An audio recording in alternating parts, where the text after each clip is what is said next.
Welcome to Camo's Mirror, the podcast where we look in the mirror at ourselves and the world around us. I'm your host, Camo. Before we dive in, I want to remind our listeners that this podcast is for educational and informational purposes only. For personalized advice, please consult certified professionals. Today's topic is navigating quarter-life and midlife crises. Feeling lost is not a detour, it's part of the journey. Let's explore how life's crossroads can become launchpads for personal growth.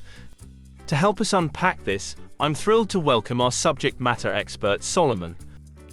Welcome to Camo's Mirror, Solomon.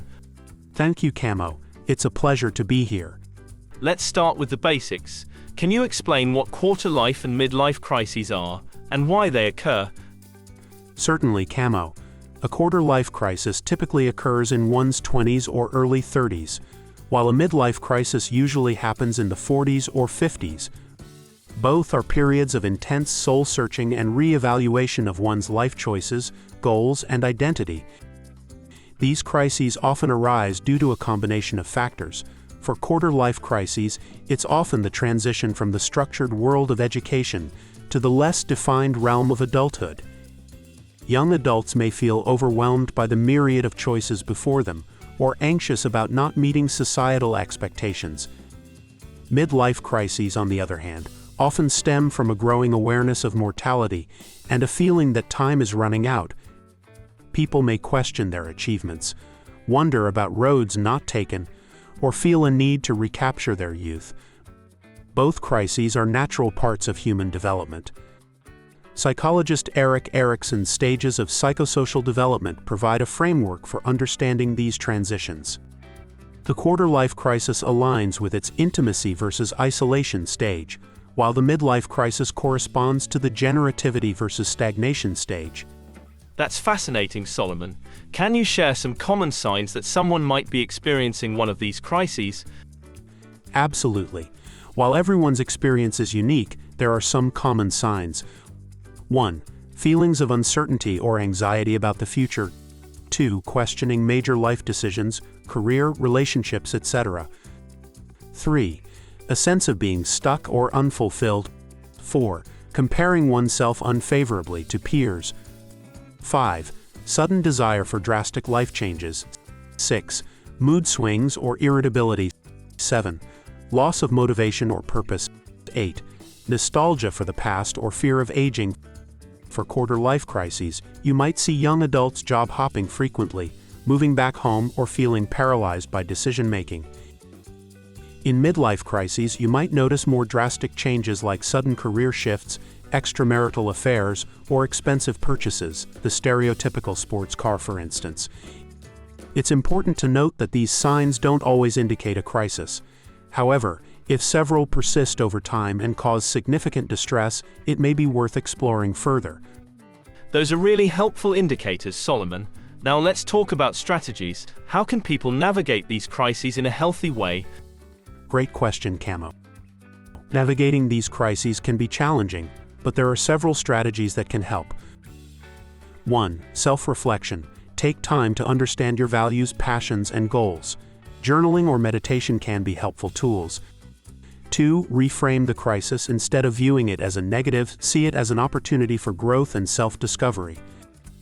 3. Set realistic goals.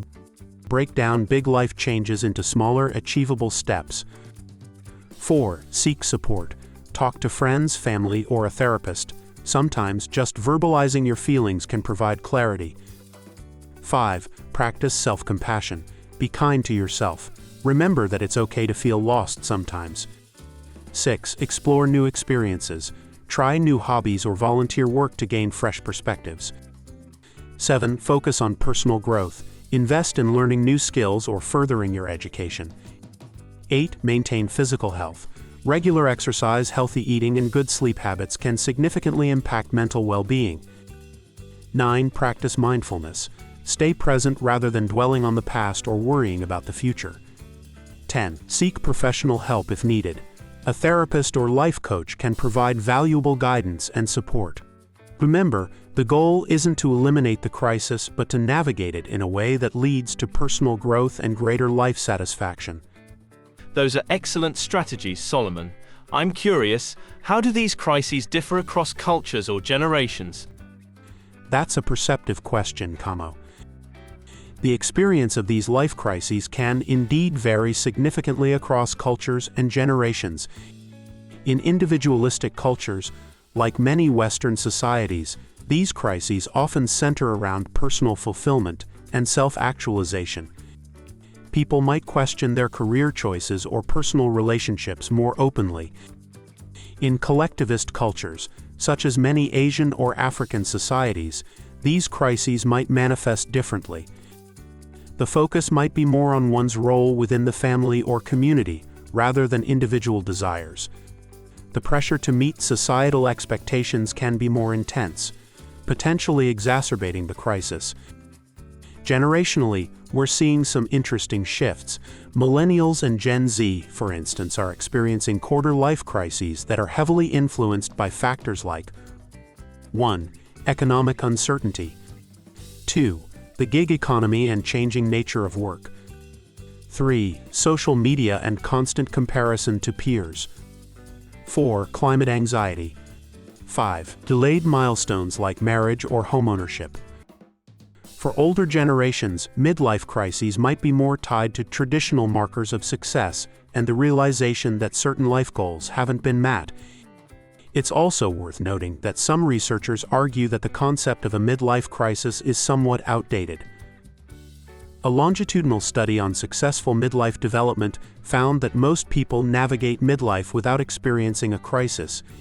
Instead, they propose the idea of a midlife transition, a period of reflection and reassessment that doesn't necessarily involve the turmoil we associate with a crisis. This perspective aligns with the growing focus on positive psychology and resilience in the face of life changes. That's really insightful, Solomon. As we wrap up, what's one piece of advice you'd give to someone who feels they might be experiencing a quarter-life or midlife crisis?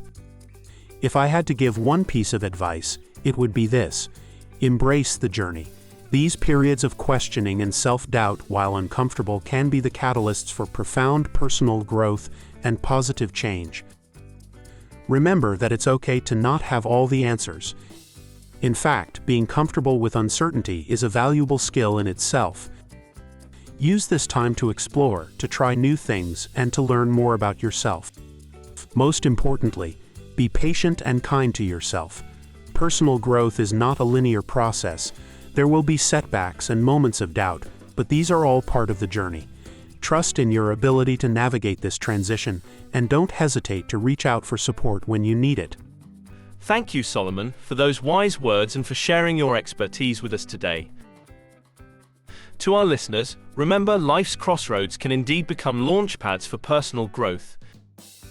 If you enjoyed today's episode, don't forget to subscribe, like, and consider leaving a comment. Join us next time as we continue to explore the fascinating world of self-reflection and growth. Until then, this is Camo, encouraging you to keep looking in the mirror and striving for positive change. Take care.